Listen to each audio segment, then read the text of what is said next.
আসি আলাইহিস সালাতু ওয়াস সালাম শেষ পর্যন্ত দেখতে পেলেন জল্লাদ প্রস্তুত হয়ে গেছে, তাকে দুনিয়া থেকে বিদায় করে দেবে। ফেরাউন শেষবারের মতো এসে বলল, আসিয়া সংসারে চলে গেল, সন্তানগুলো চলে গেল, কি করবা বলো? আসিয়া বলছেন, স্বামী আমার, কোনোদিন আপনার সঙ্গে খারাপ আচরণ করি নাই, আমি আপনাকে সম্মান রেখে বলছি, আমার প্রতি আপনার অত্যাচার যত বাড়বে আমার ঈমান তত মজবুত হয়ে যাবে।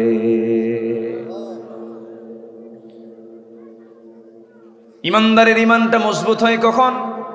যখন তার উপরে বিপদটা মজবুত হয়ে যায়, বিপদ যখন বেড়ে যায় তার ঈমান তত মজবুত হয়ে যায়।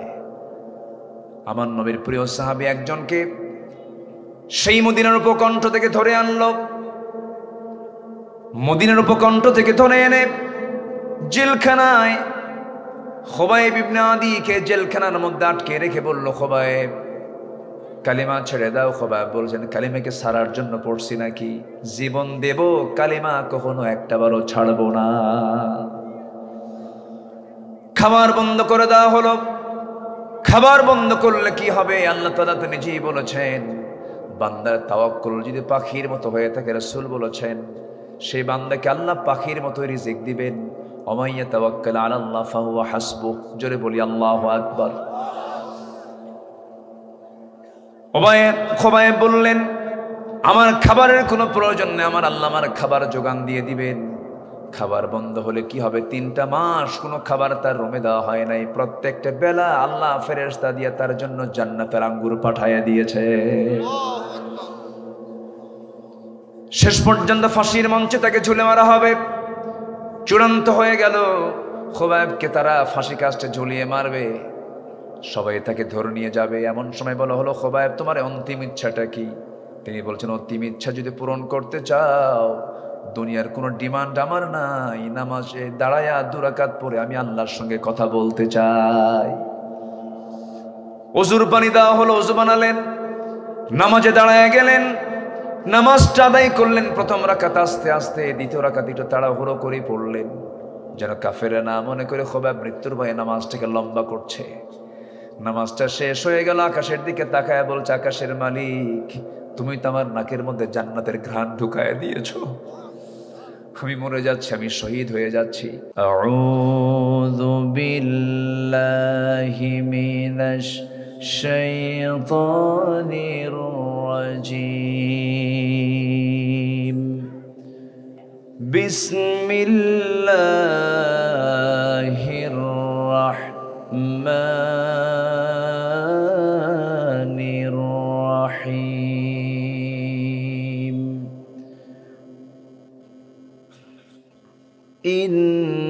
ইন্নাল্লাহা ওয়া মালাইকাতাহু ইউসাল্লুনা আলান নবী ইয়া আইয়ুহাল্লাযীনা আমানু সাল্লু আলাইহি ওয়া সাল্লিমু তাসলিমা।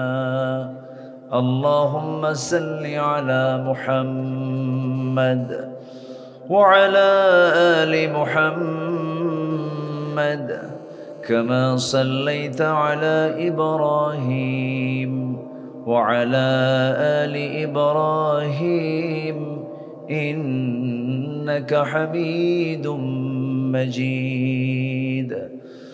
اللهم بارك على محمد وعلى آل محمد كما باركت على إبراهيم وعلى آل إبراهيم إنك حميد مجيد. আমি কোরআনের সুর মাঝে শুনেছি যে নাম, আজানের সুর মাঝেও শুনেছি সে নাম। ও নাম শুনেছি আমি আমার হৃদয়, হে রাসূল নবীজি তোমায় হে রাসূল নবীজি তোমায়। সবাই বলছি সাল্লাল্লাহু আলাইহি ওয়াসাল্লাম।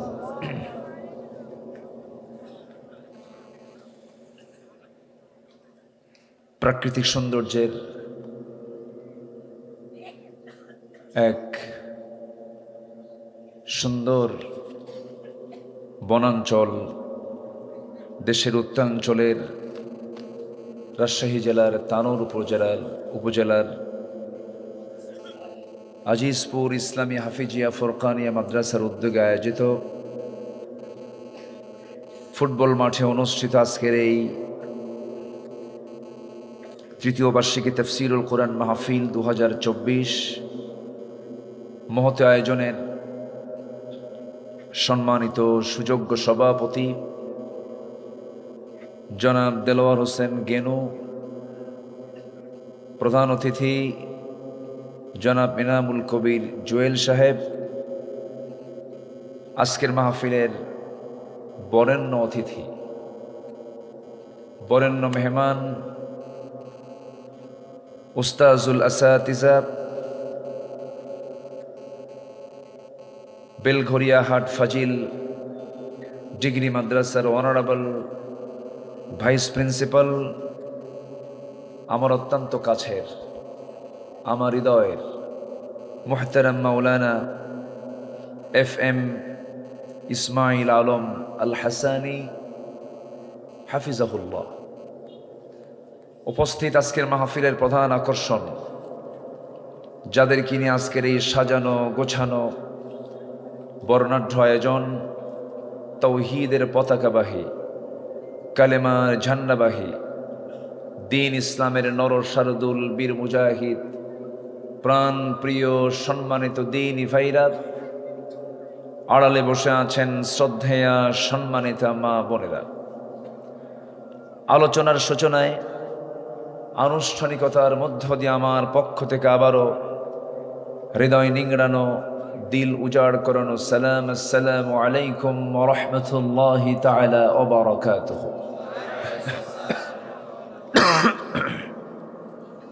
সালামের জবাবটা একটু কেমন যেন ভিজা ভিজা মনে হচ্ছে। আসসালামু আলাইকুম ওয়া রাহমাতুল্লাহি ওয়া বারাকাতুহু। সবাই কেমন আছেন?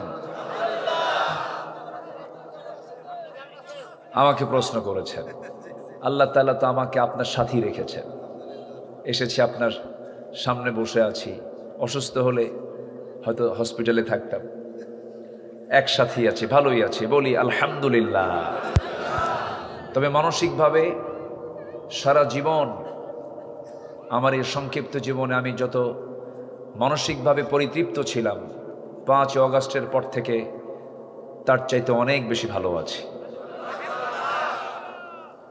দেখেন না, এখন কমিটির আর থানার কাছে যেতে হয় না।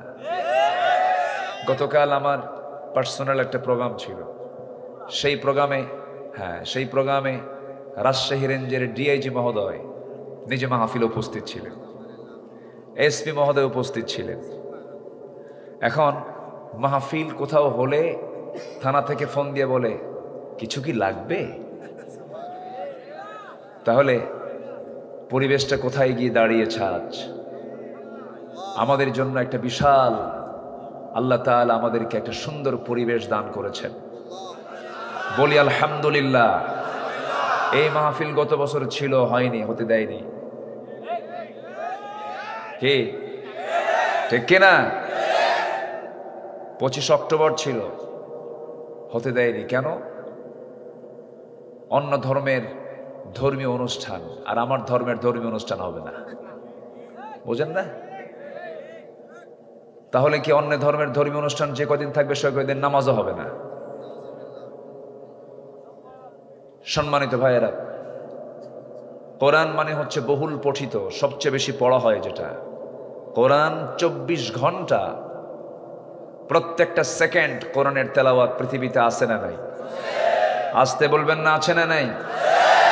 ফুলানুন এর ওজনে এসেছে, বহুল পঠিত। এত বেশি পড়া হয় কোরআনের চাইতে কোনো কিতাব পৃথিবীতে নাই। তাহলে যে কিতাবের নামই হলো বেশি পড়া, আমরা তো পড়ি না। কোরআনটাকে কম পড়া দরকার না বেশি পড়া দরকার? জি, আমরা কোরআন শিখতে এসেছি, পড়তে এসেছি, বলছি আলহামদুলিল্লাহ। চিৎকার মেরে বলছি আল্লাহুম্মা ইন্নী আউযু বিকা, আল্লাহুম্মা ইন্নী আসআলুকা আল হুদা ওয়াত তুকা ওয়াল আফাফা ওয়াল গিনা। সবাই বলি আল্লাহুম্মা আইন্নি আলা যিকরিকা ওয়া শুকরিকা ওয়া হুসনি ইবাদাতিকা। আমরা আল্লাহ তাআলার শুকর আদায় করে নিলাম। আমার আগের যিনি মেহমান ছিলেন, বয়সও বড়, ইলমি যোগ্যতায় বড়, আমার ভাইজান যতগুলো কথা বলেছেন, আমি পাশে রুমে বসে ওয়াজগুলো শুনেছি, অনেক খোরাক পেয়েছি। কিয়ামতের কিছু আলামতের কথা তিনি তুলে ধরেছেন তার আলোচনার বৃহৎ আদিল্লা নির্ভর বয়ানের মাঝে। আমরা শুধু শুনবো না, এগুলো আত্মস্থ করে জীবনে আমলে আমরা বাস্তবায়িত করব। জোরে বলি ইনশাআল্লাহ। আমার ভাইজান একটু অসুস্থ, আমরা তার জন্য দোয়া করি, আল্লাহ যেন তাকে সিহহাতে কুল্লিয়া আজেলা দান করেন। জোরে বলি আল্লাহুম্মা আমিন। সম্মানিত হাজিরিন,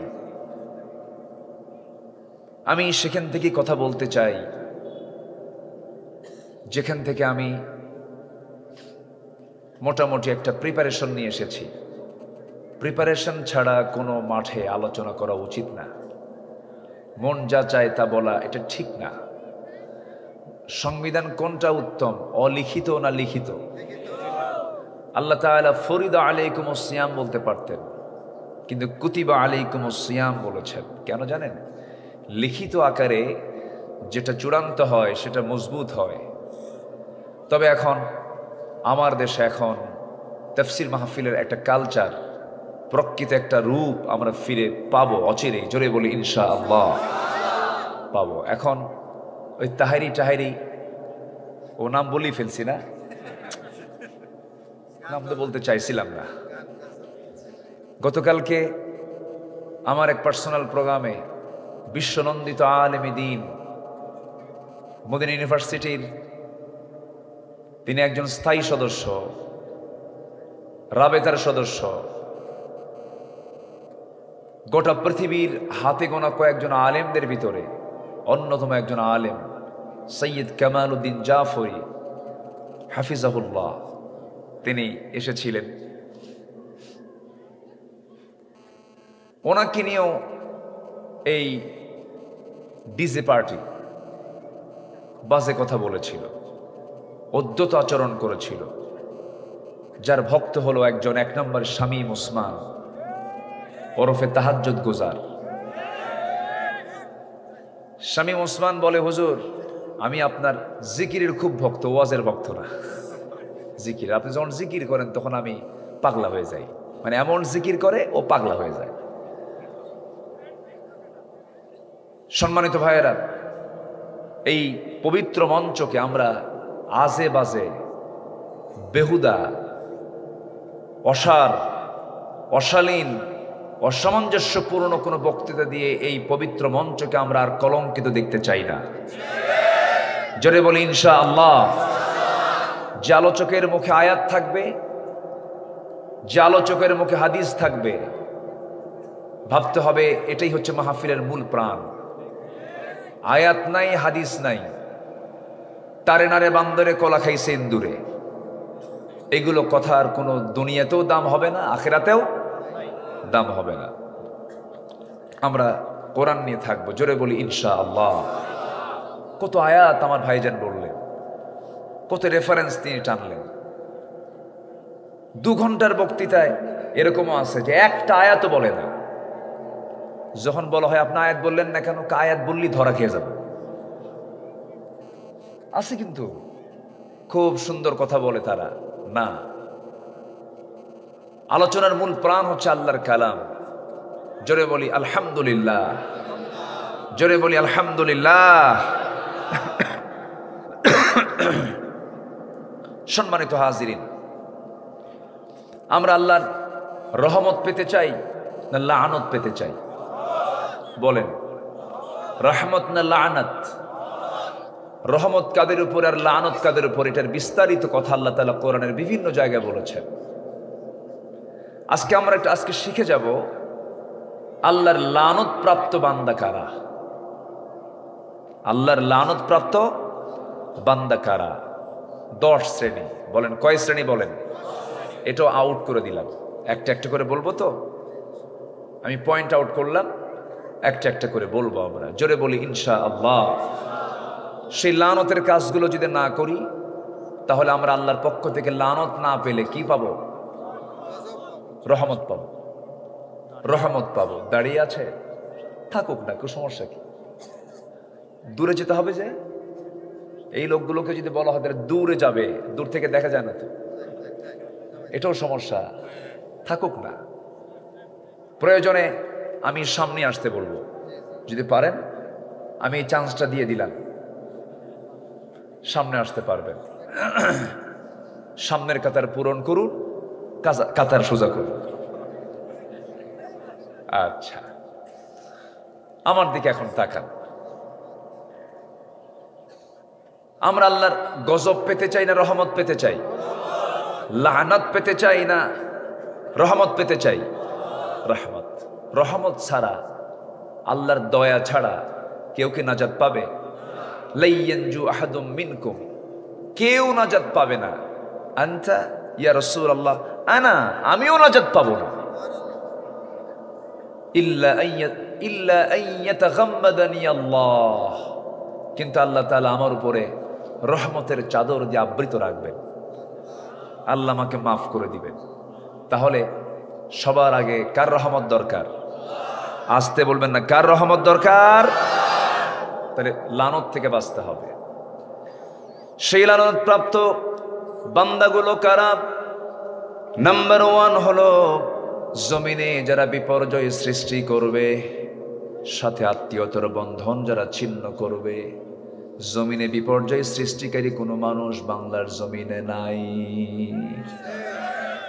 আসতে বলে আছে? যারা বিপর্যয় সৃষ্টি করেছে, ফাসাদ করেছে, তারা কোথায় আজকে? দেখছেন, ওয়াজ কি শুধু আমি পারি? কি সুন্দর করে বলে ফেললো সব। কি করেনি তারা?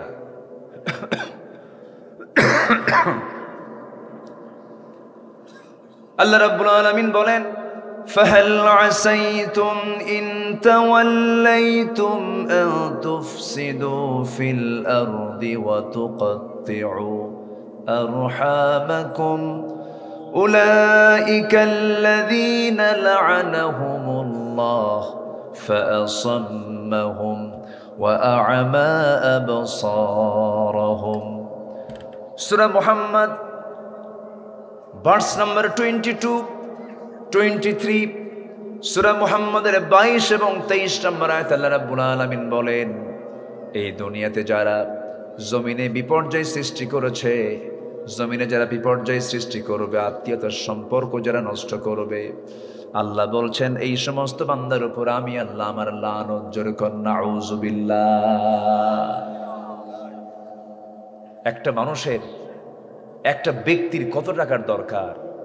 হলমার্ক, শেয়ার বাজার, সব কেলেঙ্কারি, সব কিছু, ব্যাংক লুটপাট, সব দখল করে ফেললো। লাভটা হলো কি বলেন তো? শেষে দাড়ি কেটেও বাঁচার চেষ্টা করেও পারলো না। ঠিক আছে না? পারলো না। লাভটা হলো কি? আমার বন্ধুগণ, একটা বিষয় খেয়াল করবেন, হক লঙ্ঘিত কোনো গুনাহ আল্লাহ রাব্বুল আলামিন মাফ করবেন না। হক লঙ্ঘিত কোনো গুনাহ মাফ হবে না। আউয়ালু মা ইউকদা বাইনান নাস ইয়াউমাল কিয়ামাতি আদ-দিমা। আল্লাহ রাব্বুল আলামিন হকের বিষয়ে প্রশ্ন করবেন আগে, হক লঙ্ঘিত কোনো গুনাহ করা যাবে না, কোনো পাপে জড়ানো যাবে না। যেমন আল্লাহর কিছু হক আছে, বান্দার কিছু হক আছে, পিতামাতার হক আছে, প্রতিবেশীর হক আছে, ইতিমের হক আছে, মিসকিনদের হক আছে। কোনো হক লঙ্ঘিত কোনো গুনাহ করলে পরে সে বিপদে পড়ে যাবে, দুনিয়াও তার জন্য সংকীর্ণ হয়ে যাবে, আখিরাত তার জন্য ধ্বংস হয়ে যাবে। আমার বন্ধুগণ, আল্লাহ রাব্বুল আলামিন এক জায়গায় বলছেন, লাইসাল বিররা আন তুওয়াল্লু ফুজুহাকুম কিবালাল মাশরিকি ওয়াল মাগরিব ওয়ালাকিন্নাল বিররা মান আমানা বিল্লাহ। জোরে বলুন আল্লাহু আকবার। সূরাতুল বাকারা। আল্লাহ রাব্বুল আলামিন বান্দাকে লক্ষ্য করে বলছেন, প্রকৃত পুণ্যত তুমি তোমার চেহারা পূর্ব অথবা পশ্চিম দিক করলে এর মধ্যে প্রকৃত পুণ্যতা নেই। প্রকৃত পুণ্যতা হলো আল্লাহর প্রতি ঈমান আনা, পরকালকে বিশ্বাস করা, প্রতিবেশীর হক আদায় করে, তিন মিসকিনদের হক আদায় করা। যে ঈমান মানবতার জন্য কাঁদে না, সেই ঈমান ঈমান নয়। ঠিক কিনা? কোনো মানবতা যার মধ্যে কাজ করে না, কোনো মানবতা নেই, কোনো হিউম্যানিটি নেই। চিন্তা করুন, দেশের সব টাকাগুলো 4 থেকে 5টা মানুষ লোপাট করেছে। 18 লক্ষ কোটি টাকা দেশের ঋণ করে 11 লক্ষ কোটি টাকা নিজেরাই পাচার করে বাইরে নিয়ে চলে গেছে। ওদের মুখে স্বাধীনতা মানায় না, ওদের মুখে দেশপ্রেমের শব্দ মানায় না। এরা ভণ্ড, এরা প্রতারক, এরা বদমাইশ, এরা অসামাজিক, ব্যক্তিত্বহীন লম্পট।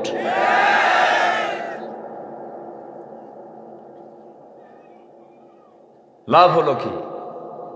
কিছুই তো লাভ হলো না। বাঁচার জন্য মুখের দাড়ি কাটলো,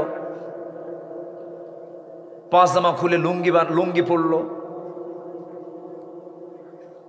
মাথার চুল ছিল সাদা কালো বানালো, বন্দুকে নিয়ে নৌকায় চলল। নৌকার ফিরল না, কোস্টগার্ড ধরে ফেললো। কোস্টগার্ড ধরে আইনমন্ত্রীকে নিয়ে চলে যাচ্ছে। একজনকে পেয়েছে, একজনকে মনে করছে একজনই আছে এখানে। আইনমন্ত্রীকে নিয়ে চলে যাচ্ছে। আইনমন্ত্রীকে, আমার এখানেও কেন, আরো তো আছে এখানে, আমি কি একা আসছি? আরেকজন আছে। কই কই যে বসে আছে, কি চিনি না তো? চিনবেন কেমনে? ও তো তরকারি বিক্রেতা হয়ে বসে আছে, চেনে না। পরে আইনমন্ত্রী বলতেছে, ভালো করে দেখো কে এটা। কোটাই দরবেশ। ধরো, এখান থেকে একটা শিক্ষা আমার পেলাম, সেটা হলো জালিম জালিমকেও ছাড়ে না। ঠিক কিনা? কিন্তু কোন ইমানদার আরেকজন ইমানদার ভাইয়ের বিপদ আসুক চাবে না। প্রয়োজনে জীবন দেব ইমানদার ভাইয়ের জন্য, কিন্তু প্রকাশ করবে না তার কোনো ক্ষতি হোক। এটা হচ্ছে ইমানদারের লক্ষ্য। সম্মানিত ভাইয়েরা, বিপর্যয় সৃষ্টি করলে লানত, বিপর্যয় সৃষ্টি করলে কি হয়? লানত হয়। আমার এই 2 কান সাক্ষী বলেছিল, এই দেশের মানুষের আমি হায়াত বাড়াইয়া দিছি। যেরকম নাউজুবিল্লাহ বলছিল না, এদেশের মানুষ আমি হায়াত বাড়িয়েছি, এদের আয়ু বেড়েছে। আমার সরকার এই উন্নয়ন করে মানুষের হায়াত বাড়াইয়া দিছে। চিন্তা করেন,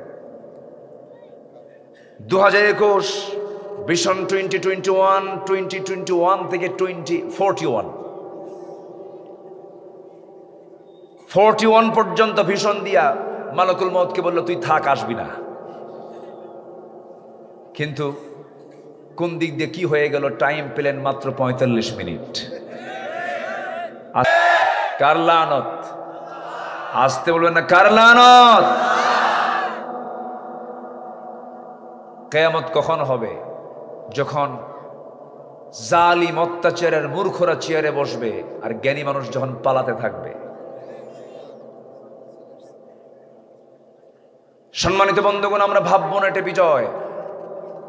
আমরা সেই দিনই বিজয় মনে করব যেদিন আমরা দেখতে পাবো এই দেশের পূর্ব আকাশে ইসলামের রক্তিম সূর্য উদিত হয়েছে। এদেশের ক্যান্টনমেন্ট, সচিবালয়, ক্যাবিনেট, সংসদ, বঙ্গভবন, গণভবন, প্রশাসনিক প্রত্যেকটি সেক্টরে যেদিন দেখতে পাবো কোরআনের প্রত্যেকটা আয়াত দিয়ে প্রত্যেকটা সেক্টর পরিচালিত হচ্ছে, সেই দিন হবে আমাদের প্রকৃতি বিজয়, ঠিক কিনা? সেই বিজয় আশিক সবাইকে চান? কারা কারা চান?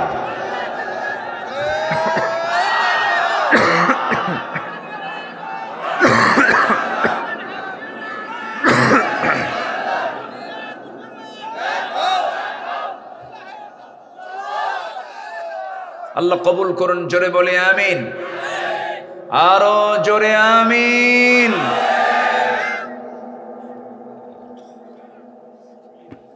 কষ্ট পাচ্ছেন নাকি আপনারা? আলোচনা চালাই? কোনো অসুবিধা, কোনো সমস্যা? জোরে বলি ইনশাআল্লাহ। শুনুন, বিগত 16 বছর একটা দিনের জন্য হক কথা বলা বন্ধ রাখি নাই। এখন তো প্রশ্নই আসে না। জেলও খাটছি তো, কোনো কারণ ছিল না। 2018 সালে ধরে নিয়ে চলে গেল, তো জেলখানায় ঢুকলাম। এক মুরব্বীর বয়স হলো 85 বছর। আমার লম্বা একখান সালাম দিয়ে কে, হুজুর আপনি জেলখানায় ঢোকাতে আমি খুব খুশি হয়েছি। আমি বললাম খুশির কারণ কি? বলে হুজুর ওয়াজ শুনি অনেক দূর থেকে, মুসাফাও করতে পারি না,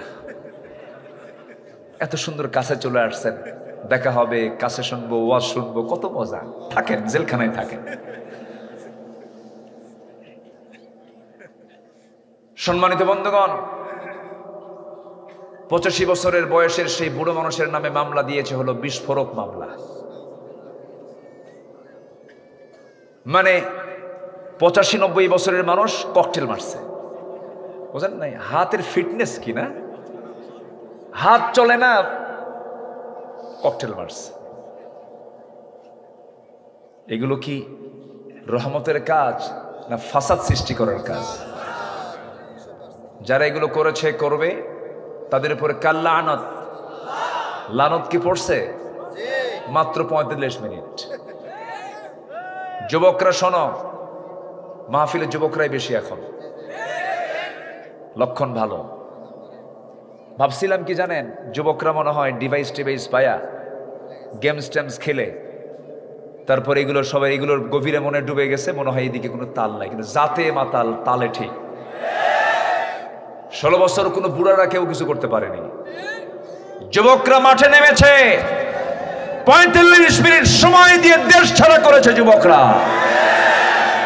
আরেকবার জাগতে হবে তোমাদের, সেটা হলো কোন আইন মানি না আল্লাহর আইন ছাড়া, ঠিক কিনা? যুবকরা তোমরাই পারবে, কিন্তু তোমার চরিত্রটাকে আগে সুন্দর করতে হবে। পৃথিবী গড়তে হলে আগে নিজকে গড়তে হবে। গার্লস স্কুলের সামনে যাই ইতিমের মতো শীত হয়ে পড়ে থাকলে হবে না, নোংরামি করা যাবে না। চারিত্রিক সৌন্দর্য মজবুত করতে হবে। হাজারো নফল নামাজ, হাজারো নফল জিকির তোমার বাদ পড়েছে, সমস্যা নাই। উন্নত চরিত্র নিয়ে আল্লাহর সামনে হাজির হও।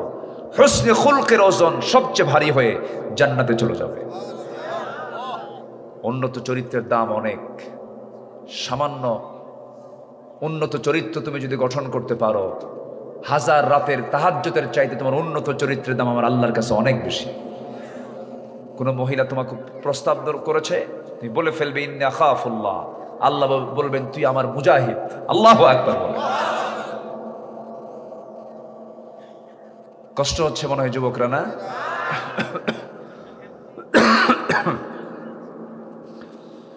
তাহলে আল্লাহর রহমত পাবে কয় শ্রেণী? আল্লাহর লানত পাবে কয় শ্রেণী? কেবল চলতেছে কয় নাম্বার? 1 নাম্বার। আমার বন্ধুগণ, ফাসাদ সৃষ্টি করা যাবে না, বিপর্যয় সৃষ্টি করা যাবে না, কারো ক্ষতি করা যাবে না, সন্ত্রাসী করা যাবে না, চাঁদাবাজি করা যাবে না। সরকার পতন হয়েছে, সরকার চলে গেছে, কিন্তু কিছু চাঁদাবাজি, কিছু দুষ্টামি এখনো, সেই চক্র এখনো পৃথিবীতে আছে না নাই? আমার দেশে নাই। আসতে বলবেন না, আছে না নাই? এখনো আছে। এই সমস্ত কাজগুলো করতে দেওয়া যাবে না, নিজেও করা যাবে না, কাউকে করতেও দেওয়া যাবে না। আল্লাহ রাব্বুল আলামিন বান্দাকে হুকুম করেছেন। কি হুকুম করেছেন? আল্লাহ রাব্বুল আলামিন বলেন, কুনতুম খায়রা উম্মাতিন উখরিজাত লিন-নাসি তা'মুরুনা বিল মা'রুফি ওয়া তানহাউনা 'আনিল মুনকার। তোমরাই শ্রেষ্ঠ জাতি, মানুষের কল্যাণের জন্য পৃথিবীতে পাঠানো হয়েছে। তোমরা কি করবে? সৎ কাজের আদেশ দেবে, অসৎ কাজের বাধা প্রদান করবে। ইমানদারের দায়িত্ব হলো নিজে অন্যায় করব না, কাউকে অন্যায় হতে দেব না। আমি নিজে চুরি করব না, কাউকে চুরি করতে দেব না। আমি নিজে ডাকাতি করব না, কাউকে ডাকাতি করতে দেব না। যদি কেউ ডাকাতি করে তার শাস্তি নিশ্চিত করে দেব। এটা হলো ইমানদারের ডিউটি।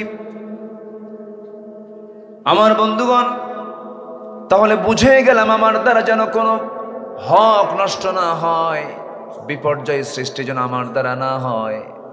সাথে একটা যোগ দিয়েছি, একের ক বলতে পারি, একের ক। আত্মীয়তার বন্ধন কখনো ছিন্ন করা যাবে না।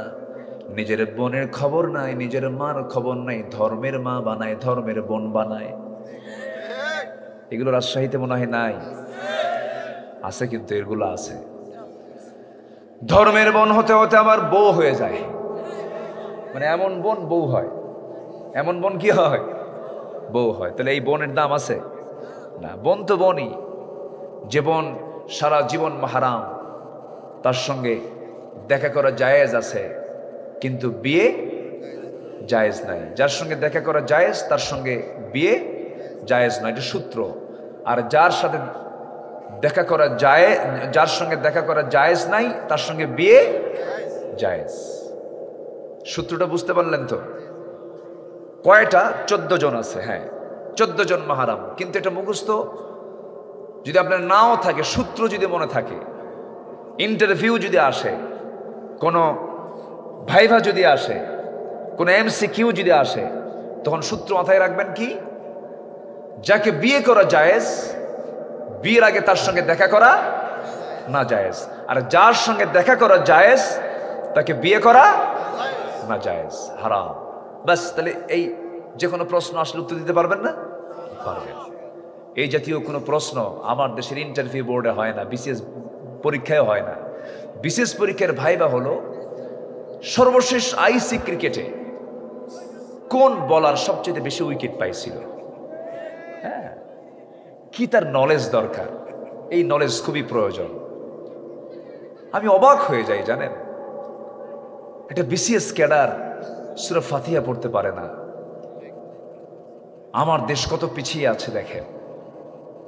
আমি মালয়েশিয়া গিয়েছিলাম, ক্লাস 3-র একটা বাচ্চা, তার কত সুন্নাহ দোয়া মুখস্থ, কোরআন তেলাওয়াত তার সহি। মালয়েশিয়ার কোন মুসলিমের তেলাওয়াত গলত নাই। ওদের শিক্ষার সিস্টেমে ভিন্ন। শিক্ষিত যে হবে তাকে কোরআন সুন্দর করে সহিভাবে শিখতেই হবে। কিন্তু আমার দেশে এমন সিস্টেম নাই।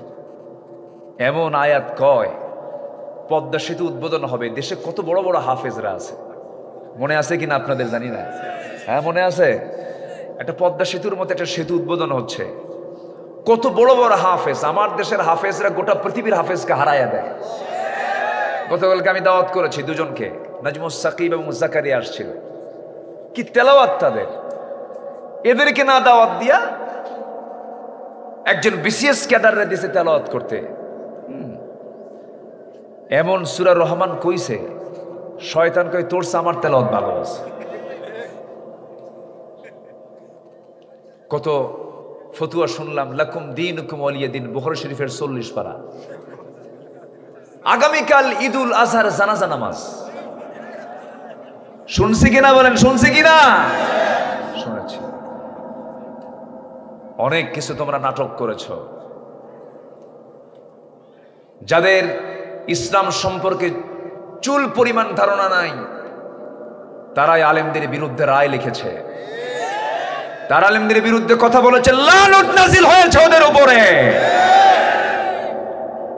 আমার তালিকা করেছে কালামানিক, 116 জন আলেমের তালিকা করেছিল 2 বছর আগে। এর মধ্যে আমার নামটা ঢুকাইছে। কোনোদিন দেখাও হয়নি, চিনলু যে কেমন আমি বুঝলাম না। এই কালামানিকের চেহারার মধ্যে কোনো হাসি নাই, হাসে না, কিন্তু কোনো হাসিই নাই। যারা হাসে না তাদের বউরা যে কেমনে কিভাবে সংসার করে আমার বুঝে আসে না। বউরা হয়তো মনে মনে বদ্ধ করে এ মরবে কোন দিন। কি আসে না নাই? আসে না নাই? আচ্ছা, যার মুখে হাসি নাই সে তো মানুষই না। আমার নবীজির চেহারা ছিল হাস্যোজ্জ্বল চাঁদের মতো উজ্জ্বল। পেটে খাবার নাই কিন্তু মুখটা হাসি দিয়ে ভরা। ক্ষুধার্ত সাহাবীরা বলতেন, ইয়া রাসূলুল্লাহ, 2 দিন ধরে 3 দিন ধরে না খাওয়া আছি, কিন্তু আপনার চেহারার দিকে একটা বার যদি নজর দেই আমাদের ক্ষুধা নিবারণ হয়ে যায়। যদি কাউকে কিছু না দিতে পারেন মুস্কে একটা হাসি দিবেন, এটা আপনার জন্য সাদগা। যদি কাউকে কিছু না দিতে পারেন সুন্দর করে মুসাফা করে আলিঙ্গন করে সুন্দর করে কপালে একখান চুমু দিয়ে দিবেন, এটা আপনার জন্য সাদগা হয়ে যাবে। ইমানদারের ব্যবহার হবে পৃথিবীর সেরা ব্যবহার। ইমানদারের ব্যবহার কখনো খারাপ হবে না। ইমানদারের রুচিবোধ হবে পৃথিবীর শ্রেষ্ঠ রুচি। ইমানদারের সমস্ত আচরণগুলো হবে উন্নত মানের আচরণ হবে, যা রাসূল শিখিয়ে দিয়েছেন। আমার নবীজির পকেটের মধ্যে 3টা জিনিস থাকতো। গায়ের দুর্গন্ধ কারো গায়ে লাগলে, কারো নাকে লাগলে যেন খারাপ না লাগে, রাসূল ঘন ঘন আতর লাগাতেন। কথা বলতে নিয়ে মুখের গন্ধ যেন কারো নাকে না লাগে, সর্বক্ষণ তিনি মিসওয়াক করেছেন। মাথার চুল যেন এলোমেলো না হয়ে, চুলগুলো যেন না পড়ে, অন্যের ক্ষতি না হয়, যেন রাসূল পকেটের মধ্যে সবসময় চিরুনি রেখেছেন। আল্লাহু আকবার বলেন। ইসলাম কত সুন্দর। কিন্তু আজকে সেই নবীর উম্মত পকেটের মধ্যে চিরুনি নাই, পকেটের মধ্যে আতর নাই, পকেটের মধ্যে চিরুনি, তারপর আতর এবং মেসওয়াক নাই। 3টাই কত সুন্দর 3টা জিনিস রাসূল পকেটে রেখেছেন। কিন্তু সেই উম্মতে মুহাম্মাদের পকেটের মধ্যে কিচ্ছু না থাকলে তাকে বিড়ি কি থাকে? মনে খুব রাগ করতেছেন আপনারা? রাগ করতেছেন না তো? হাই রে টান, মানে প্রতি টানে তৃপ্তি আনে।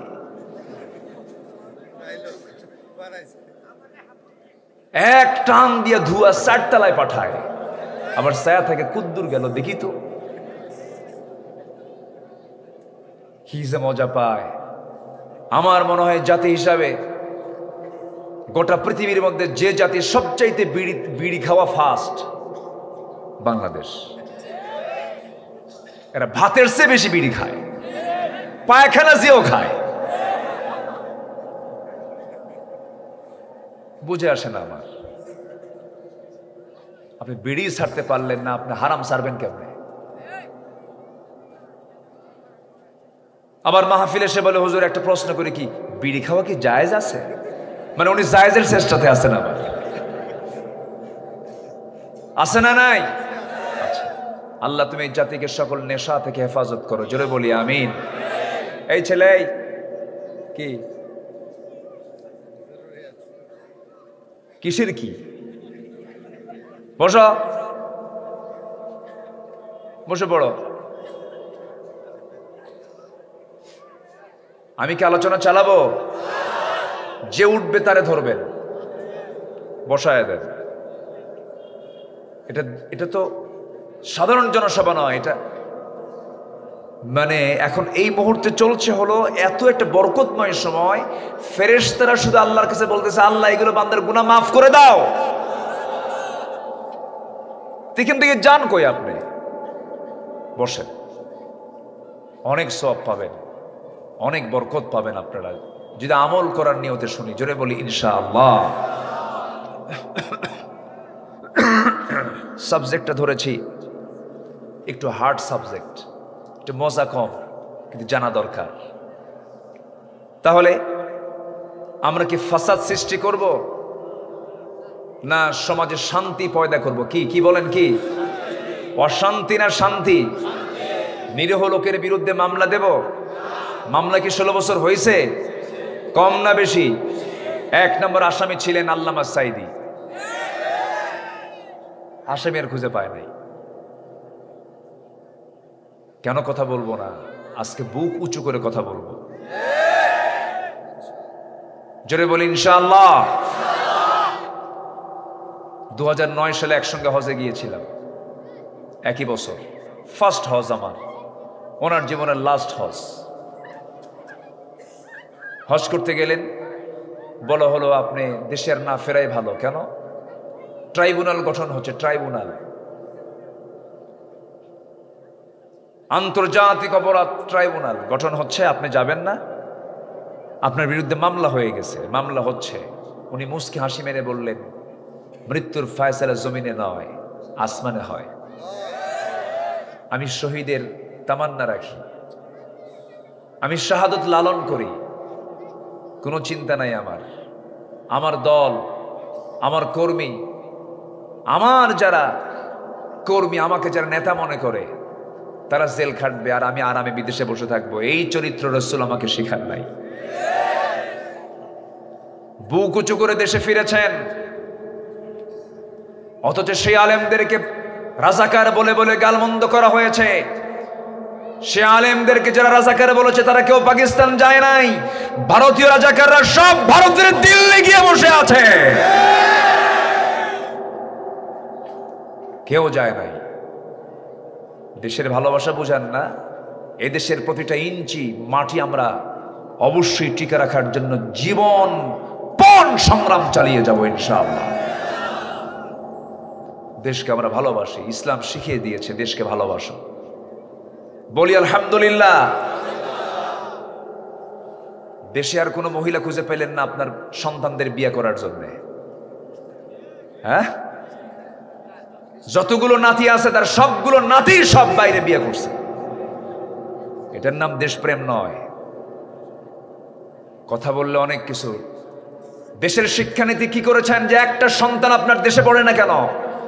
আপনার সন্তান ইউরোপ আমেরিকায় পড়ে, আর আমার দেশের সন্তানদেরকে কোন শিক্ষানীতি দিয়েছেন? কি ঠিক কিনা? কষ্ট হচ্ছে? এদেশের ছাত্রদের হাতে তুলে দিয়েছিল অস্ত্র। নিষিদ্ধ হয়েছে একটা দল, দলটা নিষিদ্ধ হবে না কেন? ধর্ষণের সেঞ্চুরি করেছিল, ধর্ষণের সেঞ্চুরি। জানেন না আপনারা? আত্মস্বীকৃত নাস্তিক। এদেরকে ধরে ঝুলাইয়া মেরে এদের রক্ত মাংস হাড় হাড্ডি কুত্তা বিলাই দিয়ে খাওয়ানো দরকার। এগুলো বদমাইশ, চরিত্রহীন লম্পট।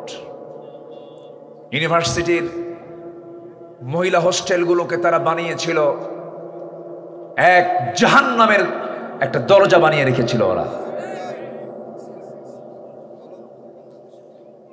আমরা এই যে এইগুলো দেখার জন্য দেশের স্বাধীনতা এনেছি, এই দৃশ্য আমরা দেখতে চাইনি।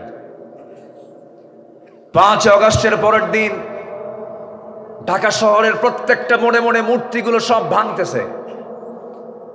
ডক্টর ইউনূসকে প্রশ্ন করা হয়েছে, এগুলো ভাঙ্গে কেন? এই প্রশ্ন আমারে করেন কেন? যার মূর্তি ভাঙ্গে তার বেটিরে প্রশ্ন করেন। কষ্ট পাচ্ছেন নাকি আপনারা? আমরা সবাইকে ভালোবাসা, আসেন তওবা করে কোরআন ধরে।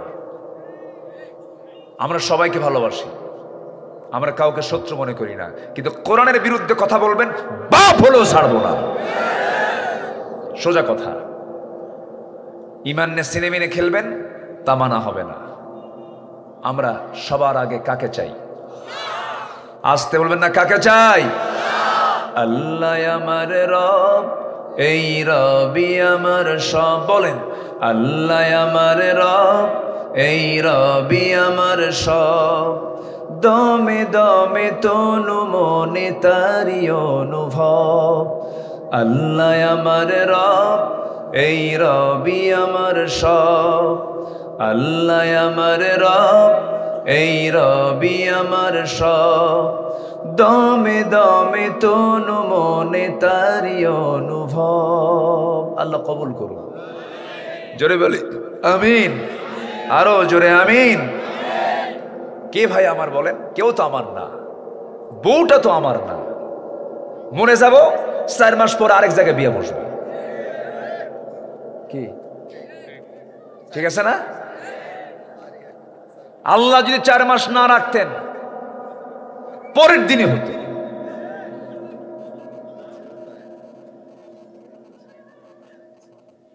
বউ মরে যাওয়ার পরের দিনে স্বামী আরেকটা বিয়ে করে। কিসের মহব্বত এগুলো? কেউ আপন না আমার। রাগ করতেছেন আপনারা? কথা কি অবাস্তব না বাস্তব? বাস্তব এগুলো, কিচ্ছু না। যে মেয়ের জন্য পাগলা তুমি, বিয়ে শাদী হলো কিন্তু অভাব, টাকা পয়সা নাই, ভালোবাসা সব জানালা দিয়ে পালায়। বিয়ার আগে আবেগ আপ্লুত হয়ে সব শেষ, বিয়ার আগে সব আকাম কুকাম করে শেষ, বিয়ার পরে আর প্রেম থাকে না, খালি কিলাকিলি, খালি কিলাকিলি। ঠিক কিনা? এগুলো করো না। বাস্তবতায় আসো, বাস্তবতায়। ইমানকে সুন্দর করে ফেলো, স্ট্রেট হও। কথা বলবা আঁকা বাঁকা না, একদম সোজা কথা। কি কথা? কি কথা? জান্নাত কি আঁকা বাঁকা না সোজা পথে? সোজা পথে। কাজও সোজা করো, কথাও সোজা করো, জান্নাত সোজা পথেই আছে। আলহামদুলিল্লাহ বলে। জমিনে কোনো ফাসাদ সৃষ্টি করা যাবে না। ফেরাউন কি করেছিল? শান্তি না অশান্তি কায়েম করছিল। কোনো মেয়ের, কোনো মহিলা তার পেটের বাচ্চা রাখতে পারে না, এসে দেখে ছেলে না মেয়ে, ছেলে হলেই জব করে। চিন্তা করা যায় মুসার জন্ম ঠেকাবে। কত বড় হত্যাকারী, কত বড় সন্ত্রাসী, নিজের ক্ষমতা পাকাপোক্ত করার জন্য। ইউযাব্বিহুনা আবনাআকুম ওয়া ইস্তাহয়ুনা নিসাআকুম। ছেলে সন্তানগুলোকে জব করলো, মেয়ে সন্তানগুলোকে জীবিত রাখলো। এরপরও ফেরাউন কি মুসার জন্ম ঠেকাতে পেরেছে? আসতে বলুন না, পেরেছে? কার বাড়ির ভাত কাপড় চোপড় খাইছেন উনি? ওর বাড়িতে, একদম ওর বাড়িতে। ওয়াউহা ইলা উম্মি মুসা আন আরদিঈহি ফাইন খিফতি আলাইহি ফালকিহি ফিল ইয়াম্মি ওয়া লা তাখাফি ওয়া লা তাহজানি। আল্লাহু আকবার, আল্লাহু আকবার। মুসার মা চিন্তা করো কেন? আমি কাঠখণ্ড পাঠিয়ে দিয়েছি, কাঠের বাক্সের মধ্যে মুসাকে ঢুকায় দাও, দরিয়ায় ছেড়ে দাও। ফালকিহি ফিল ইয়াম্মি ওয়া লা তাখাফি। চিন্তা করো না, তোমার সন্তান আমি আবার তোমার কোলে উঠায় দেব। ভাসতে ভাসতে গিয়ে ফেরাউনের রাজপ্রাসাদের পিছনে গিয়ে কাঠের বাক্স থেমে গেছে। এবার প্রস্তুত নিয়েছেন গোসল করার জন্য আসিয়া আলাইহিস সালাতু ওয়াস সালাম, জান্নাতের এক রমণী। আল্লাহু আকবার বলে। তাও কার ঘরের? কার ঘরের? ইমান রাখলে গোচি মাছের মতো, বাইম মাছের মতো। কি মাছ বলে এগুলোকে? গোচি বলে।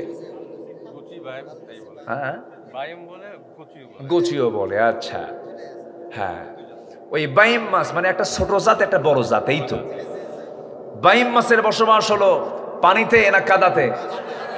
কিন্তু ওর গায়ে কি কাদা লাগে? আসিয়ার বসবাস কার সাথে? কার সাথে? ফেরাউনের কোন কাদা বা বালি, কোন নোংরা তার গায়ে লেগেছে? লাগে না। এটার নাম ঈমান। এটার নাম কি? ঈমান। আল্লাহু আকবার। আসিয়ারা কি আসছে মাহফিলে? আসিয়া মাহফিল আসছে? আমার মা বোন চিন্তা করে দেখেন, কি একটা কঠিন পরিবেশে আসিয়া আলাইহিস সালাতু ওয়াস সালাম তার লাইফটা পার করেছেন। আপনার স্বামীটা মুসলমান, আপনার স্বামীটা মুসলিম পরিবারের সন্তান, আশেপাশে সব ধর্মীয় কালচার আছে, এরপরে আপনি বোরকা পড়তে পারেন না, এরপরে আপনি দিন মানতে পারেন না। অথচ আসিয়া আলাইহিস সালাতু ওয়াস সালাম এমন একটা লোকের বউ ছিলেন, যখন দিনটা গ্রহণ করেছেন, যখন জানতে পারলো, ফেরাউন এসে বলল, আসিয়া তোমাকে আমি দারুণ ভালোবাসি, কিন্তু শুনলাম কি যেন ঘটনা, তুমি কি ইসলাম কবুল করছো নাকি? আসিয়া বলছেন, স্বামী আমার, আমার জীবন যৌবন আপনার কাছে বিক্রি, আপনার জীবন যৌবন আমার কাছে বিক্রি। আমি আপনি হুন্না লিবাসুল লাকুম ওয়া আনতুম লিবাসুল লাহুন্না, আমরা হলাম স্বামী স্ত্রী। আমি চাই না আপনি জাহান্নামে যান, আমি স্ত্রী হয়ে আপনাকে দাওয়াত দিচ্ছি, আপনি জান্নাতের লাইনে চলে আসেন, কালেমা পড়েন। আমি কালেমা পড়ে নিয়েছি। সঙ্গে সঙ্গী আসিয়া আলাইহিস সালাতু ওয়াস সালামের কথা শুনে ফেরাউন জিহ্বায় কামড় মেরে বলে, আসিয়া তুমি এত বড় বেঈমান। দেখেন বেঈমান কি কয়, ও নিজেই কিন্তু বেঈমান। তুমি এই কাজটা কেমন করে করলাম? আমার সঙ্গে তুমি এত বড় বেঈমানি করলে, আমার শত্রু মুসার দিন তুমি গ্রহণ করলে। আসিয়া বলছেন, স্বামী আমার, মুসার তো দিন নয়, এটা কার দিন? আসতে বলবেন না, কার দিন? আল্লাহর দিন। সঙ্গে সঙ্গে ফেরাউন বলছে, আসিয়া আমিও তো আল্লাহকে মানি, কিন্তু প্রকাশ্যে মানি না। দেখছেন কিসে মানি না? প্রকাশ্যে মানে, প্রকাশ্যে মানলে সিয়ার থাকবে না। ফেরাউন বলল, আমি সব জানি, আল্লাহ সত্য, মুসা সত্য, দিন সত্য, আখিরাত সত্য। এবার আসিয়া বলছে, স্বামী আমার, আপনি সব জানার পর আপনি মানেন না কেন? ফেরাউন বলছে, একটা জায়গায় সমস্যা, সেটা হলো ক্ষমতা। এই ক্ষমতার মসনদে টিকে থাকার জন্য রাতকে দিন করা, দিনকে রাত করা লোক আজকের পৃথিবীতে আছে না নাই? কার রক্ত লুকানোর মধ্যে? বলেন কার রক্ত? কার রক্ত? ফেরাউন বেঁচে ছিল 1600 বছর, বিগত সরকার বেঁচে ছিল 16 বছর। সংখ্যার মিল আছে, সংখ্যার মিল আছে না নাই? ওটা ছিল মেল ফেরাউন, এটা ফিমেল ফেরাউন। একটা দুইটা মারে নাই, একটা দুইটা মারে নাই। আল্লামা সাইদিকে কেমন করে মারলো ওরা, আমার ভাল লাগে না মাঝে মাঝে, জানেন? সবাই তো ফিরে আসলো, উনি তো আর ফিরলেন না। কেমন করে মারলো! ইস, একটা সুস্থ মানুষ, বলা হচ্ছে চলুন আপনার চিকিৎসা করতে হবে। উনি বলেন, আমার চিকিৎসা কিসের? আমি তো নিজেই জানি না। যিনি অসুস্থ তিনি জানেন না আমি অসুস্থ। জোরপূর্বক একটা জীবিত মানুষকে, সুস্থ মানুষকে ধরে নিয়ে চলে গেল হসপিটালে। জোর করে নিয়ে গিয়ে হসপিটালে, জোর করে হসপিটালের রুমে তাকে বিছানায় শোয়া দেওয়া হলো। তার দুটো ছেলে ভিক্ষুকের মতো বারবার বলছে, একটা বার আমার আব্বাকে দেখার সুযোগ দিয়ে দেন।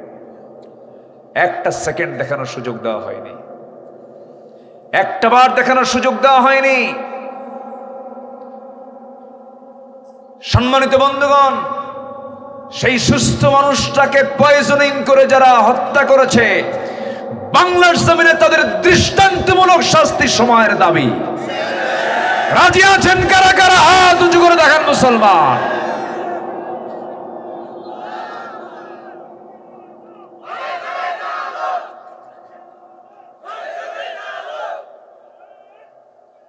আল্লাহ কবুল করেন, জোরে বলি আমিন। শহীদের রক্ত কখনো বৃথা যেতে পারে। আমার ভাইরা, আসিয়া আলাইহিস সালাতু ওয়াস সালাম শেষ পর্যন্ত বললেন, ফেরাউন আপনি তো ফাসাদ সৃষ্টিকারী। ও বলেছিল, আনা মিনাল মুসলিমিন, আমি তো মুসলমান। আল্লাহ কয়, ওয়া কুনতা মিনাল মুফসিদিন, তুই তো সন্ত্রাসী, তুই তো ফাসাদ সৃষ্টি, তুই কিসের মুসলিম? আল্লাহ বলছেন, যারা ফাসাদ সৃষ্টি করলো তাদের উপর আল্লাহর কি লানত। নদী পার হতে আল্লাহ কি করলেন? পাহাড়, পানির পাহাড় কি করলেন? ভেঙ্গে দিলেন, ওর গায়ের উপরে পড়ে গেল। লানত কার? লানত কার?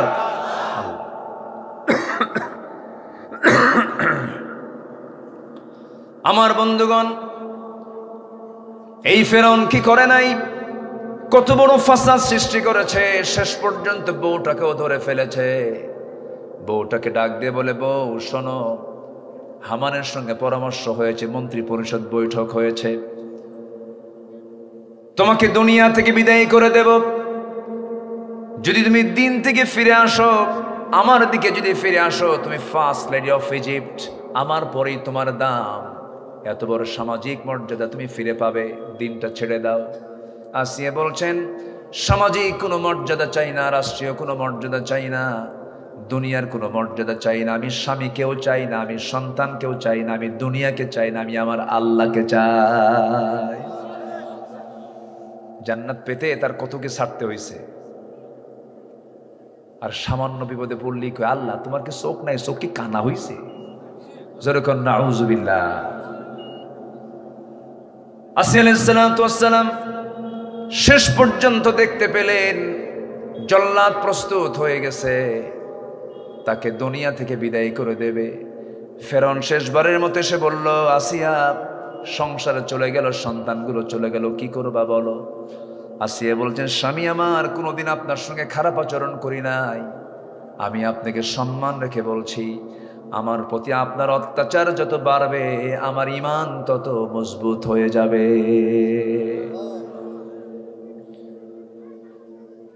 ঈমানদারের ঈমানটা মজবুত হয় কখন? যখন তার উপরে বিপদটা মজবুত হয়ে যায়, বিপদ যখন বেড়ে যায় তার ঈমান তত মজবুত হয়ে যায়। আমার নবীর প্রিয় সাহাবী একজনকে সেই মদিনার উপকণ্ঠ থেকে ধরে আনলো, মদিনার উপকণ্ঠ থেকে ধরে এনে জেলখানায় খুবাইব ইবনে আদিকে জেলখানার মধ্যে আটকে রেখে বলল, খুবাইব কালিমা ছেড়ে দাও। খুবাইব বলছেন, কালিমাকে ছাড়ার জন্য পড়ছি নাকি, জীবন দেব কালিমা কখনো একটাবারও ছাড়বো না। খাবার বন্ধ করে দেওয়া হলো। খাবার বন্ধ করলে কি হবে? আল্লাহ তাআলা তো নিজেই বলেছেন, বান্দার তাওয়াক্কুল যদি পাখির মতো হয়ে থাকে, রাসূল বলেছেন সেই বান্দাকে আল্লাহ পাখির মতো রিজিক দিবেন। ওমাইয়া তাওয়াক্কাল আলাল্লাহ ফাহুয়া হাসবুহ। জোরে বলি আল্লাহু আকবার। খুবাইব বললেন, আমার খাবারের কোনো প্রয়োজন নেই, আমার আল্লাহ আমার খাবার যোগান দিয়ে দিবেন। খাবার বন্ধ হলে কি হবে? 3টা মাস কোনো খাবার তার রুমে দেওয়া হয় নাই। প্রত্যেকটা বেলা আল্লাহ ফেরেশতা দিয়ে তার জন্য জান্নাতের আঙ্গুর পাঠাইয়া দিয়েছে। শেষ পর্যন্ত ফাঁসির মঞ্চে তাকে ঝুলে মারা হবে। চূড়ান্ত হয়ে গেল, খুবাইবকে তারা ফাঁসি কাস্টে ঝুলিয়ে মারবে, সবাই তাকে ধরে নিয়ে যাবে। এমন সময় বলা হলো, খুবাইব তোমার অন্তিম ইচ্ছাটা কি? তিনি বলছেন, অন্তিম ইচ্ছা যদি পূরণ করতে চাও, দুনিয়ার কোনো ডিমান্ড আমার নাই, নামাজে দাঁড়ায়া 2 রাকাত পড়ে আমি আল্লাহর সঙ্গে কথা বলতে চাই। ওযুর পানি দেওয়া হলো, ওযু বানালেন, নামাজে দাঁড়ায়া গেলেন, নামাজটা আদায় করলেন। প্রথম রাকাত আস্তে আস্তে, দ্বিতীয় রাকাত একটু তাড়াহুড়ো করে পড়লেন, যেন কাফেরে না মনে করে খুবাইব মৃত্যুর ভয়ে নামাজটাকে লম্বা করছে। নামাজটা শেষ হয়ে গেল, আকাশের দিকে তাকায় বলছে, আকাশের মালিক তুমি তো আমার নাকের মধ্যে জান্নাতের ঘ্রাণ ঢুকায় দিয়েছো। আমি মরে যাচ্ছি, আমি শহীদ হয়ে যাচ্ছি, কিন্তু আমি যদি দুনিয়া থেকে বিদায় হয়ে যাই, আমার নবীর মায়াবী চেহারারে 4 মাসও দেখি না। আমি যদি দুনিয়া থেকে বিদায় হয়ে যাই, আমার বিদায়ী সালামটা তুমি আল্লাহ আমার নবীর দরবারে পৌঁছায়া দিও। এই দোয়া সম্পন্ন করে দৌড় মারলেন। ওই দিকে দৌড় মারলেন যেদিকে ফাঁসি কাস্ট ঝুলানো তাকে মারা হবে, সেই ফাঁসির মঞ্চের দিকে দৌড়ায়া যান। সবাই বলে, মানুষ মৃত্যু থেকে বাঁচার জন্য চেষ্টা করে, তুমি মৃত্যুর জন্য দৌড়ায় যাচ্ছ কেন? তিনি বলছেন, আমি তো ফাঁসির মঞ্চের দিকে যাচ্ছি না, আমি দেখতে পেতেছি আমার আল্লাহ আমার জন্য 8টা জান্নাতের দরজা খুলে খুলে দিয়েছে।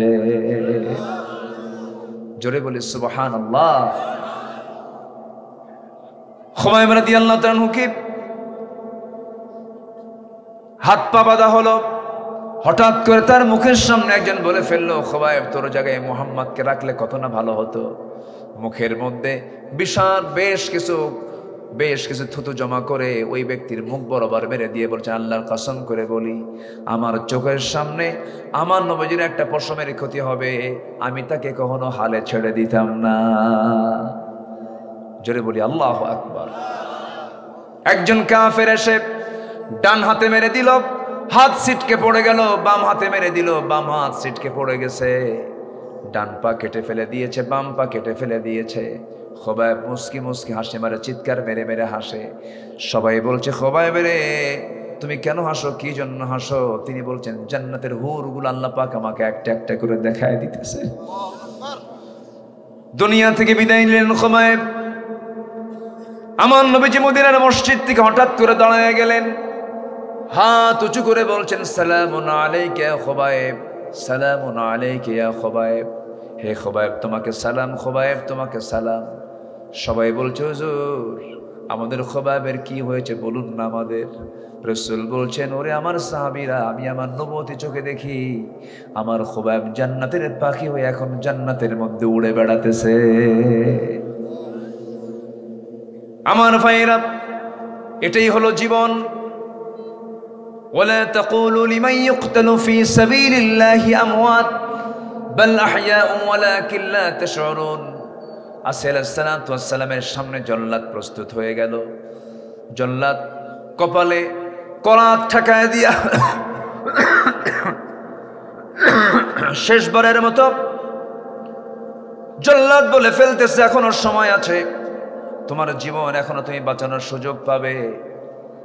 এবার আসিয়া বলছে জল্লাদ রে তুমি আমারে কি কও?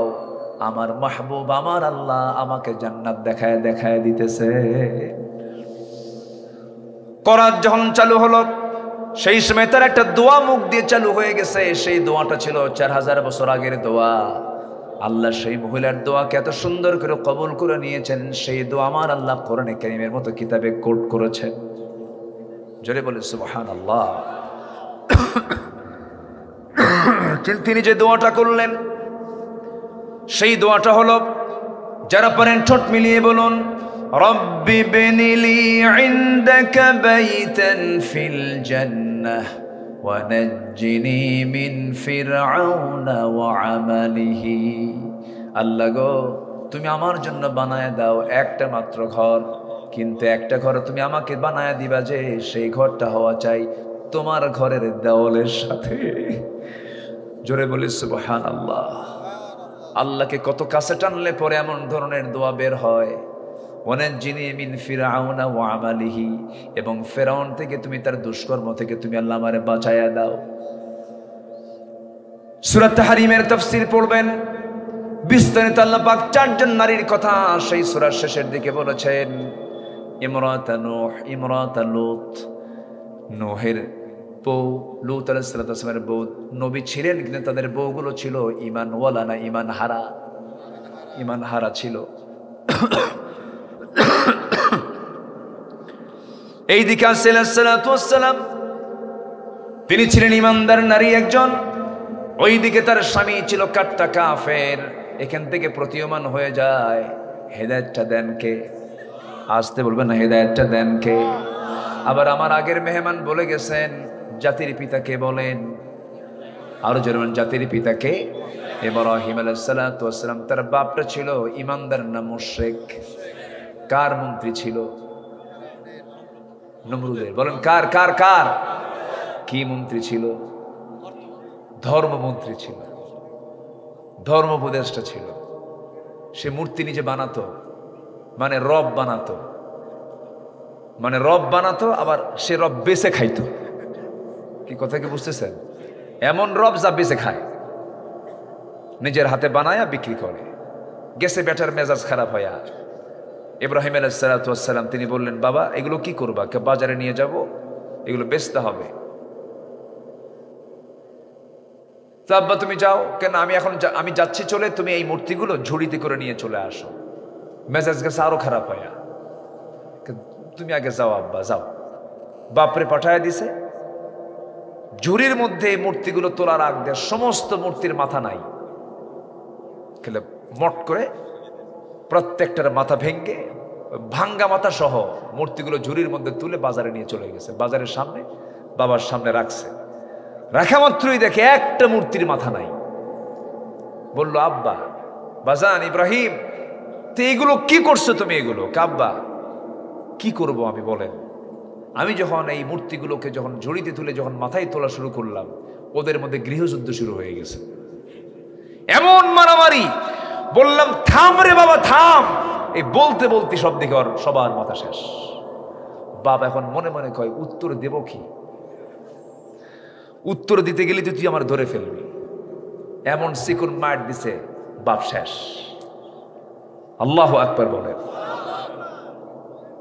যদি বলে এরা কে মারামারি বোঝে? যারা কিছুই বোঝে না, তুমি তার রব কেমনে হও? তাকে তুমি রব কেমনে বানাও? উত্তর তো দিয়ে দেবে। এই জন্য বাপ তো বোঝে যে বেটার গ্রামার কোন দিকে খাটাচ্ছে। বাপ আর কিছু কয় নাই। বাপ বলতেছে যা যা করছিস করছিস। শেষ পর্যন্ত সেই বাপ আগুনে পর্যন্ত নিক্ষেপ করেছে ছেলেকে। সন্তান আগুনে নিক্ষিপ্ত হয়েছেন, বাতিল শক্তির কাছে মাথা নত করেন নাই। আমরা সেই উত্তপ্ত আগুনে নিক্ষিপ্ত হয় ইব্রাহিমের আমরা সন্তান। আমাদের মধ্যে ইব্রাহিমের রক্ত লুকানো আছে। কোন শিরকের কাজ আমরা সমাজে চলতে দেব না। আল্লাহ কবুল করুন, জোরে বলে আমিন।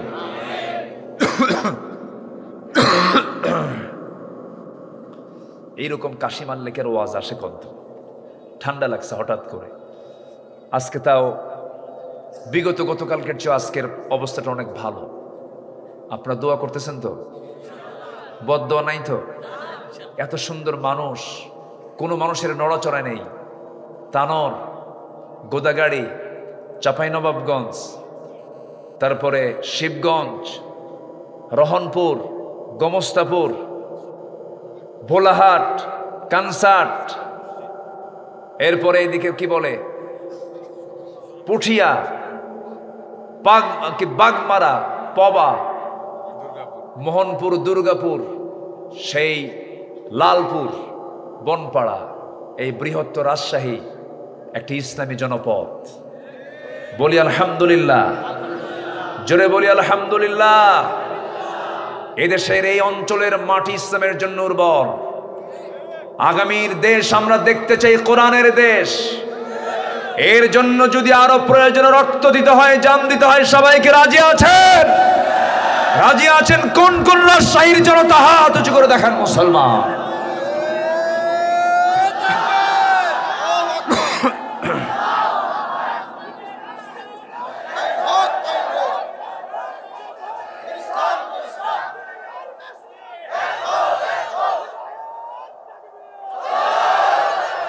আল্লাহ কবুল করুন, জোরে বলি আমিন। আল্লাহ লানত কয় শ্রেণীর উপরে চলতেছে? কয় শ্রেণী? নুরু, ওয়াজ কি শেষ না শুরু?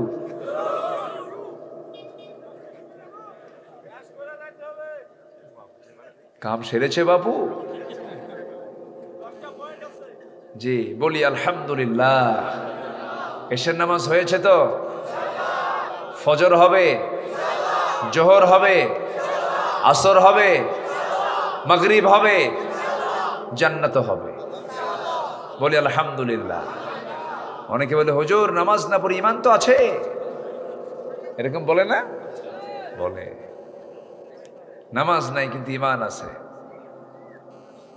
দুঃখ লাগে জানেন, আমার দেশে নামাজই নাই। মাত্র 5% নামাজ পড়ে। আর মসজিদগুলো কি ওরে বাপরে বাপ, মসজিদের টাইলস, এসি। ফজরের সময় মুসল্লি মোট 60 জন, একটার বয়স 85, আরেকজনের বয়স 79। 4 বুড়া গিয়ে ফজরের প্রথম কাতারে থাকে। চাচা আপনারা আসছেন কেন? বউ নাই তো। যাদের বউ আছে তারা আসে না, আমাদের বউ নাই, কি করব? কোমরও চলে না, এই ঠুকঠুক করে চলে আসে। মসজিদ কি বুড়ার জন্য না যুবকের জন্য? মসজিদ ভরায় ফেলো, মসজিদ পূর্ণ করে ফেলো। আদর্শ গ্রাম বলতে বোঝায় ফজরের মুসল্লি হবে জোহরের মুসল্লির চাইতে বেশি। আজিজপুরের মসজিদ হবে মুসল্লি দিয়ে ভরা। জোরে বলি ইনশাআল্লাহ। তালিকা তৈরি করো কারা নামাজ পড়ে না আর কারা নামাজ পড়ে। যারা নামাজ পড়ে তাদেরকে দায়িত্ব দিয়ে দাও, তুই অমুককে দাওয়াত দে। আজিজপুর গ্রামে কোনো বেনামাজি থাকবে না, প্ল্যান করেন। আর মাতব্বর যদি নামাজ না পড়ে ওকে বলবেন 40 দিনের আলটিমেটাম, নামাজ ধর। কি আসতে কন কেন? যুবকরা তোমরা যদি গণভবন থেকে 45 মিনিটের টাইম দিয়ে যদি মামুবাড়ি দিল্লি বাড়াতে পারো, গ্রামের সাধারণ মাতব্বরকেও তোমরা অবশ্যই কান ধরে বের করে দিতে পারবা। তোমার পথ থাকবে, তুমি আগে নামাজ পড়ো, বিড়ি খাবা না। কি ঠিক কিনা কর? মাতব্বর কিছু আছে নামাজও নাই, বিড়ি খায়। ও কিসের মডেল গ্রামের? আমাকে কিন্তু এগুলো কেউ বলতে বলেনি ভাই। এই গ্রামের কি হালত আমি জানি না। আবার ভাববেন না যে হুজুর প্ল্যান করে ওয়াজ করতেছে, না। এটা আমভাবে এই যে ক্যামেরাগুলো রেকর্ড হচ্ছে গোটা দেশের 64,000 গ্রামকে আমরা বেনামাজি মুক্ত গ্রাম দেখতে চাই।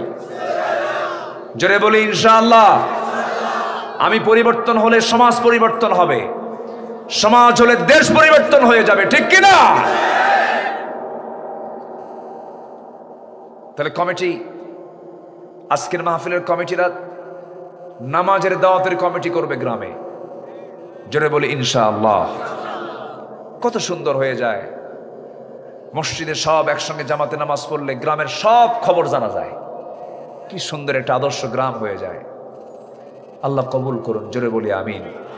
দুই একটা মুনাফিক থাকে, বুঝলেন, এগুলোকে সাইজ করে রাখতে হবে, কি করবেন আর, উপায় তো নাই।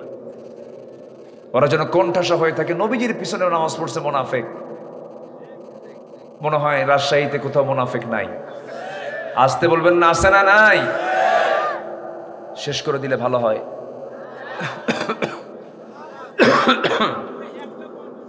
হ্যাঁ, বসুন। দুই একজন করে উঠতেছে, একটু রাত হয়েছে অবশ্য, কষ্ট হচ্ছে আপনাদের, কি করবো আর, কষ্ট হয়নি তো? বলি আলহামদুলিল্লাহ। আমার বন্ধুগণ, নাম্বার 2 হলো যারা সীমা লঙ্ঘনকারী, হুদুদকে যারা ভেঙে ফেলে দেয়। যেমন বোনকে সম্পত্তি দেওয়া দরকার ছিল, বোনকে সম্পত্তি দেয় না, বোনের সম্পত্তি বুঝে দেয় না ভাই, গোদাগাড়ি তানোরে নাই আছে। বোনকে জমি দেওয়া জায়েজই মনে করে না। কিসের রে বোন রে জমি দিতে হবে? আছে না নাই? হ্যাঁ হ্যাঁ, 3 আবাদি জমি ভাই, আর কোন আবাদি নাই, বিলে যায়। হ্যাঁ, মার্কেট ভাই, রাস্তার ধারে ভাই, বোন তুমি নাও নাও, না হলে চলন বিলে যাও। কোন বিলে যাও? চলন বিলে যাও, একদম পানি। এগুলো কোন আচরণ এগুলো? আবার বোনকে দাওয়াত দেয় মাঝে মাঝে, পাম মারে, পাম্পট্টি দিয়ে বোনকে দাওয়াত দেয়, পাশে বসায় বলে, বোন তোমার জন্য কষ্ট করে নাটোরের কাঁচাগোল্লা, বগুড়ার দই, যশোরের খই, টাঙ্গাইলের চমচম, কুমিল্লার রসমালাই, সবগুলো একসঙ্গে জমা করে তোমাকে খাওয়াবো, তুমি খাও। বোনকে জন্মের খাওয়ান দিয়া পাশে বসায় পাম্পট্টি দিয়া কানে কানে বলে, বোন আমার রাগ কইরো না, অংশ নিলে কিন্তু ধ্বংস হয়। কত বড় বদমাইশ, আছে না নাই? কিন্তু না না, সীমা লঙ্ঘন করবে। তুমি আজকে বোনের সম্পত্তি বুঝায় দিবা না, এমন ক্যান্সার হবে 70 লাখ টাকা 3 দিনে শেষ। আসতে কন কেন? তোমার সম্পত্তি বের হয়ে যাবে। যেমন শরীরে কোনো প্রকার ফোড়া হলে পরে, কোনো বাগি হলে পরে, কোনো ফোট হলে পরে, বিস্ফোরা হলে পরে, বের না হওয়া পর্যন্ত যেমন আপনার শরীরে জ্বর যায় না, ঠিক তেমনি হারাম যদি কোনো কিছু আপনার ভিতরে ঢুকে যায়, আপনার শরীর দিয়ে হোক আর যেটা দিয়ে হোক, তা না বের হওয়া পর্যন্ত আপনার কোনো রেহাই নাই। হারামের কোনো আরাম, সোজা কথা। হাজার হাজার কোটি টাকার মালিক খেতে পারে না, যখন খাইতে বসে সহকারে বলো, স্যার সামনে কি নিয়ে বসছেন? কেজি রুটি আছে, আঙ্গুর 1 কেজি আঙ্গুর বেদনা নিয়ে বসেছে, আঙ্গুর নিয়ে বসেছে। এর মধ্যে একটা আঙ্গুর যখন মুখে নিয়েছে, সহকারী বলে, পিএস বলে, স্যার একটা আঙ্গুর বড় জোরে খেতে পারবেন, আরেকটা আঙ্গুর খেলেই ইনসুলিন। কিসুলিন? ইনসুলিন। ডায়াবেটিস বেড়ে যাবে। রুটি এতগুলো, একটা রুটিও খেতে পারে না, ওর মধ্যে 4 ভাগের 1 ভাগ রুটি খায়, আর ওই আঙ্গুরের 1 কেজি আঙ্গুরের দিকে ছায়া থাকে ফকিরের মতো। আরে টাকা আছে, খাই না। কি কথা কি বুঝতেছেন? কিন্তু একটা গ্রামের জীবনের মানুষ কি পরিশ্রম করে সারাটা দিন, হাড় ভাঙ্গা পরিশ্রম করে, সকালবেলা যখন খাইতে বসে, প্লেটে বসে না গামলায় বসে? প্লেটে কি বসাবে? বউ যদি ভুল করে প্লেট দেয়, প্লেটটা ফিকে মেরে বলে, আমার কি মনে হয় প্লেটে খায়? ডিশ নিয়ে ডিশের মধ্যে বসল, রাতের সেই পোড়া ভাত পাতিলের ভিতরে পোড়া ভাতটা ছিল, তলের ভাতটা ছিল পানি মিশ্রিত পান্তা ভাত, একদম 2টা পেঁয়াজ নিয়া 4-5টা ঝালওয়ালা মরিচ নিয়া যখন খাইতে বসলো, গ্রাসে খায়, খালি খায় আর খায়। খাওয়ার পরে 1 কেজি পান্তা খাওয়ার পরে যখন বলা হয় খাইছো কেমন, আরো 1 কেজি হলে ভালো হয়। আলহামদুলিল্লাহ বলবেন না? জোরে কোন আলহামদুলিল্লাহ। হালালের মজা আছে না নাই? আপনি ভাববেন না কখনো 1000 কোটি টাকার মালিক সুখে আছে, না, ভুল কথা। সুখ দেওয়ার মালিককে, আসতে বলবেন না, সুখ দেওয়ার মালিককে। এসি রুমে শুয়ে থাকে, 20 তলার ফ্লোরে শুয়ে থাকে, চতুর্দিকে এসি, কি সুন্দর বাতাস, ঘুম হয় না। ঘুমের ওষুধ 4-5টা খাওয়ার পরও ঘুম হয় না, ডান কাত বাম কাত, ডান কাত বাম কাত, হাঁটে ঘোরে, ঘুম হয় না। আর গ্রামের জীবনের একটা অটো রিক্সা চালক, ভ্যান রিক্সা চালক, কোথাও বস্তা মেরেছে সারাদিন, 100টা বস্তা মেরেছে, ক্লান্ত শরীর নিয়ে যখন বিছানায় ঘুমাতে যায়, এসিও নাই, ফ্যানও নাই, বাতাসও নাই, কিচ্ছু নাই, এমনকি বালিশটাও নাই। ইটটাকে বালিশ বানায়, ইটটাকে মাথার নিচে রেখে এমন ঘুম দেয়, নাকটা এমন ডাকে হেলিকপ্টারের আওয়াজ ফেল, ঠিক কিনা? হেলিকপ্টার আর কত আওয়াজ দেয়, ওর নাকের ডাক শুনলে আশপাশের লোক টের পায় যে ঘুমাচ্ছে একজন ব্যক্তি এই জায়গায়। আল্লাহু আকবার বলেন। হারাম খাবো না হালাল খাবো? হারাম না হালাল? হালাল। সীমা লঙ্ঘন করা যাবে না। লুইনাল্লাযীনা কাফারু মিন বনি ইসরাঈল আলা লিসানি দাউদ ওয়া ঈসা ইবনে মারইয়াম যালিকা বিমা আসাউ ওয়া কানু ইয়াতাদুন। লুইনা, লানত প্রাপ্ত বনি ইসরাঈলরা। আল্লাহু আকবার বলেন। আমি যতগুলো আয়াত বলবো সেখানে লানতের কথা আছে। নাম্বার 3, আল্লাহর আয়াতকে যারা গোপন করবে তাদের উপরে লানত। ইন্নাল্লাযীনা ইয়াকতুমুনা মা আনজালনা মিনাল বায়্যিনাতি ওয়াল হুদা মিন বা'দি মা বায়্যানাহু লিন-নাসি ফিল কিতাব উলাইকা ইয়ালআনুহুমুল্লাহ ওয়া ইয়ালআনুহুমুল লাঈনুন। জোরে বলুন আল্লাহু আকবার। নাম্বার 4 হলো বিনা কারণে যারা কোনো মুমিনকে হত্যা করবে, কোনো বান্দাকে হত্যা করবে, তাদের উপরে কার লানত বলেন? লানত যার উপরে জাহান্নাম তার উপরে হবে। লানত প্রাপ্ত ব্যক্তি কখনো জান্নাত পাবে না। ওয়া মান ইয়াকতুল মুমিনান মুতাআম্মিদান ফাজাযাউহু জাহান্নাম খালিদান ফিহা ওয়া গাদিবাল্লাহু আলাইহি ওয়া লা'নাহু ওয়া আ'আদ্দা লাহু আযাবান মুহিনা। জোরে বলুন আল্লাহু আকবার। ভাইরে একটু বসেন, 10টা মিনিট বসেন, কেউ নড়েন না। শেষ ভালো যার, একটু বসেন। নাম্বার 5 হলো মুনাফিক এবং কাফিরদের উপর আল্লাহর লানত। মুনাফিক হওয়া যাবে না, কুফরিও করা যাবে না।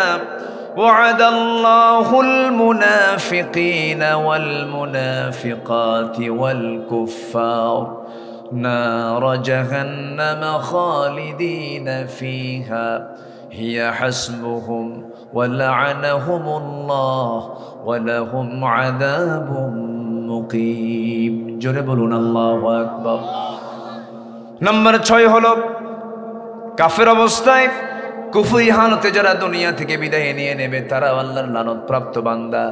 ইন্নাল্লাযীনা কাফারু ওয়া মাতু ওয়া হুম কুফফারুন উলাইকা লা'নাতুল্লাহি ওয়াল মালাইকাতি ওয়ান নাসি আজমাইন। আল্লাহু আকবার। নাম্বার 7 হলো আল্লাহ এবং রাসূলের শত্রু যারা আল্লাহর লানত প্রাপ্ত বান্দা তারা হয়ে যাবে। ইন্নাল্লাযীনা ইউযুনাল্লাহা ওয়া রাসূলাহু লা'নাহুমুল্লাহু ফিদ দুনিয়া ওয়াল আখিরাহ। জোরে বলুন আল্লাহু আকবার। ওয়াদা যারা ভঙ্গ করবে, আল্লাহর আয়াতের সঙ্গে যারা অবমাননা করবে তাদের উপর আল্লাহর লানত। আল্লাহ রাব্বুল আলামিন বান্দাকে সুস্পষ্ট করে জানিয়ে দিচ্ছেন। নাম্বার 9 হলো ওই সমস্ত বান্দার প্রতি আল্লাহর লানত যারা আল্লাহর সম্পর্কে মিথ্যা রচনা রটায়, মিথ্যা রচনাগুলো করে। ওয়ামান আযলামু মিম্মান ইফতারা আলাল্লাহি কাযিবা। আয়াতের শেষে আল্লাহ রাব্বুল আলামিন বলছেন আলা লা'নাতুল্লাহি আলাল যালিমিন। জোরে বলুন আল্লাহু আকবার। নাম্বার 10 হলো মুমিনা নারীদের সাথে যারা মিথ্যা অপবাদ চাপায় দেয়। এই কথাটা আল্লাহ রাব্বুল আলামিন এক্সট্রা করে বলেছেন, সতী নারীকে যারা মিথ্যা অপবাদ চাপায় দেবে তাদের প্রতি আল্লাহর লানত। ইন্নাল্লাযীনা ইয়ারমুনাল মুহসানাতিল গাফিলাতিল মুমিনাত লুইনু ফিদ দুনিয়া ওয়াল আখিরাহ ওয়া লাহুম আযাবুন আযীম। জোরে বলুন আল্লাহু আকবার। এই 10টা আচরণ যার মধ্যে পাওয়া যাবে সে লানত প্রাপ্ত, আর এই 10 আচরণ থেকে যে মুক্ত হয়ে যারা অন্য পথে চলবে তারা হচ্ছে রহমত প্রাপ্ত। জোরে বলুন সুবহানাল্লাহ। আসেন দোয়া শেষ করে দিলাম। তো ভাবছেন হুজুর পারে না, একসাথে 10 পয়েন্ট শেষ। 10 দিনের আলোচনা 10 মিনিটে শেষ করে দিলাম।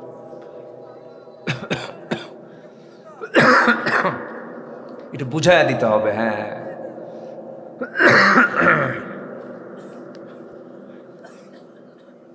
কেউ উঠবেন না। আল্লাহ তুমি দেশের সকল অসুস্থ ভাইদেরকে সুস্থ করে দাও। আমার দেশটা তো 6 ঋতুর দেশ, তো শুধু চেঞ্জ হয়। গতকাল এই সময় ঠান্ডা ছিল,